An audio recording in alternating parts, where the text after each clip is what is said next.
Hujan menghantam rumah tua itu, suara gemuruh tak henti-hentinya menggema di antara kayu-kayu lapuk.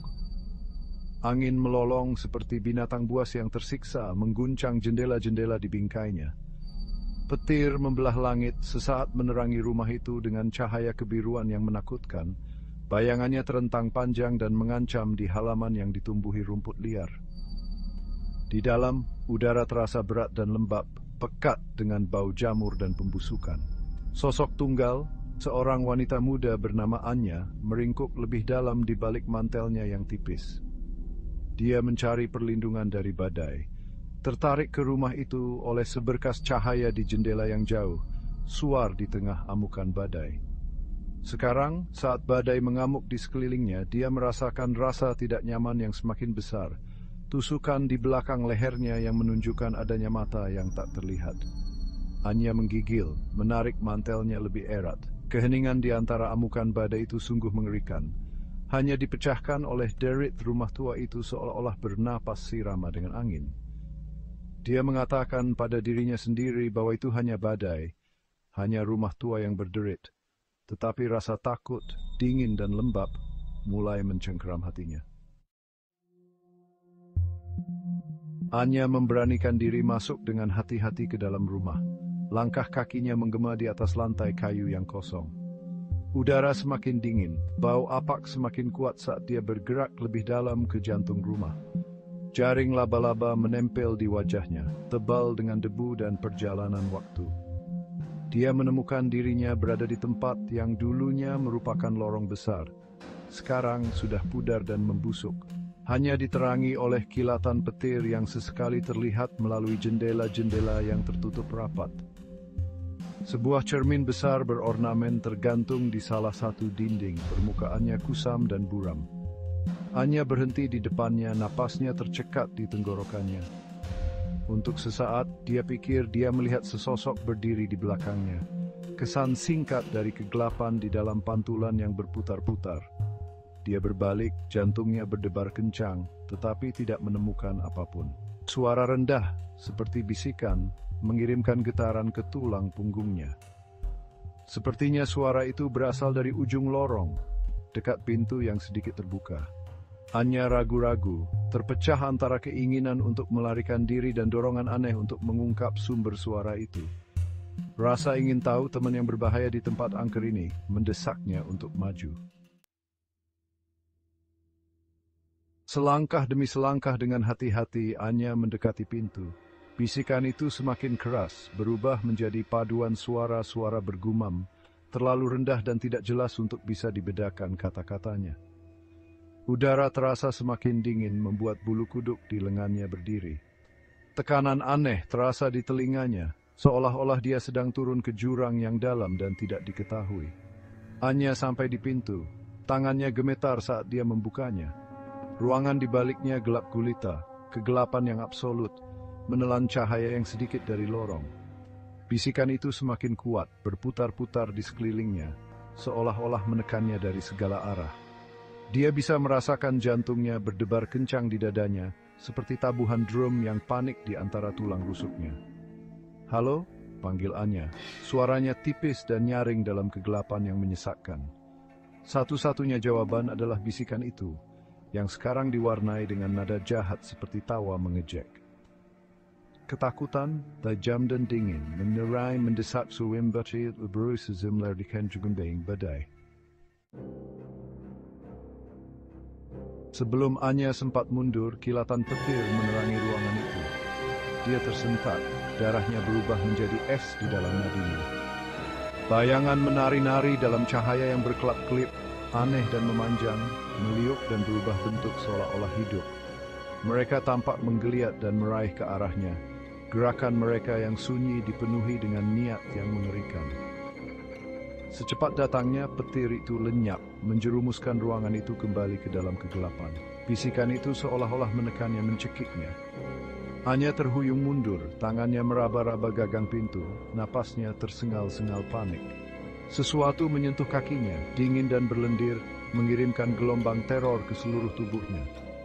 Anya berteriak, suara melengking dan putus asa yang mengema di seluruh rumah kosong itu. Dia bergegas mundur, akhirnya menemukan gagang pintu, membukanya dengan kasar dan terhuyung-huyung ke lorong. Anya tidak berhenti berlari sampai dia mencapai tempat yang relatif aman di aula utama. Dadanya naik turun, paru-parunya terbakar saat dia berjuang untuk mengatur napas. Badai di luar tampaknya semakin kuat, mencerminkan teror yang berkecamuk di dalam dirinya. Dia bersandar di dinding yang lembab, matanya melirik ke sekeliling bayangan, mencari tanda-tanda pengejaran. Saat itulah dia melihat cahaya samar dan halus terpancar dari sebuah ruangan di ujung lorong.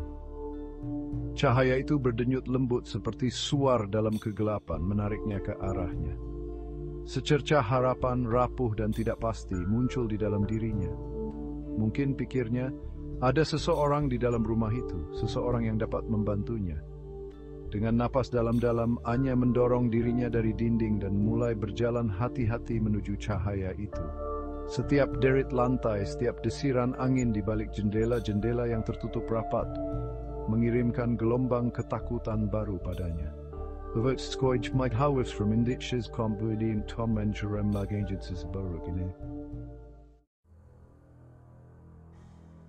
Cahaya itu membawanya ke sebuah ruangan kecil berdebu. Dindingnya dilapisi rak buku. Sebuah jendela tunggal yang sebagian tidak tertutup memungkinkan seberkas cahaya bulan menembus kegelapan, menerangi meja tulis kecil dan sebuah kursi.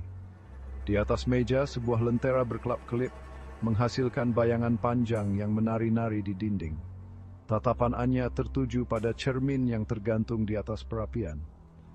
Itu adalah cermin yang sama dengan yang dilihatnya di lorong. Tetapi di sini, dalam cahaya lembut lentera, cermin itu tampak berbeda, lebih jernih. Dan kali ini tidak salah lagi sosok yang berdiri di belakangnya. Itu adalah seorang wanita muda, wajahnya pucat dan lelah. Matanya melebar dengan tatapan ngeri yang tak terkatakan. Dia mengenakan gaun robek dan berlumpur, rambutnya menempel di kepalanya karena hujan. Tetapi matanya lah yang membuat Anya terpaku. Kedalamannya mencerminkan kengerian yang begitu dalam, begitu menghancurkan jiwa. It's ein Vorpinges Bijaiket. Anya berbalik, napasnya tercekat di tenggorokannya, tetapi tidak ada siapapun di sana. Ruangan itu kosong, keheningan hanya dipecahkan oleh lolongan angin dan debaran jantungnya sendiri. Dia terhuyung mundur, tatapannya tertuju pada cermin, rasa takut yang dingin mengendap di lubuk hatinya. Wajah di cermin, teror di matanya, mencerminkan dirinya sendiri. Pada saat itu, Anya mengerti, dia tidak sendirian di rumah itu. Dia tidak sendirian dengan bisikan-bisikan dan bayangan-bayangan itu. Dia sendirian dengan dirinya sendiri, dengan pantulan dari ketakutannya yang paling dalam. Anya tidak ragu-ragu. Dia tidak menoleh ke belakang. Dia melarikan diri dari ruangan itu, dari rumah itu, dan kembali ke dalam badai yang mengamuk. Hujan menghantam wajahnya. Angin merobek-robek pakaiannya, tetapi dia tidak peduli. Dia berlari sampai paruhnya terbakar dan kakinya menjerit minta ampun. Didorong Li Troldensing, bukan menanginnya. Anya tidak pernah kembali ke rumah tua itu. Ingatan akan malam itu tentang bisikan-bisikan dan bayangan-bayangan, tentang wajah di cermin menghantui mimpinya, sebuah pengingat yang mengerikan tentang kegelapan yang mengintai di tepi kenyataan. Dia tidak pernah berbicara tentang apa yang telah dilihatnya, takut bahwa menyuarakan teror itu akan membuatnya menjadi nyata, akan menjebaknya selamanya dalam cengkramannya. Tetapi beberapa pertanyaan tetap ada, tidak terjawab, bergema dalam kesunyian ingatannya. Siapakah wanita di cermin itu? Apakah dia hantu, isapan jempol dari imajinasi Anya, atau sesuatu yang bahkan lebih menyeramkan? Dan apakah sumber dari bisikan-bisikan itu, dari rasa taut yang dingin yang menyelimuti rumah tua itu seperti kain kafan? Pertanyaan-pertanyaan ini tetap ada menghantui pikiran Anya, sebuah pengingat yang mengerikan bahwa beberapa misteri lebih baik dibiarkan tidak terpecahkan.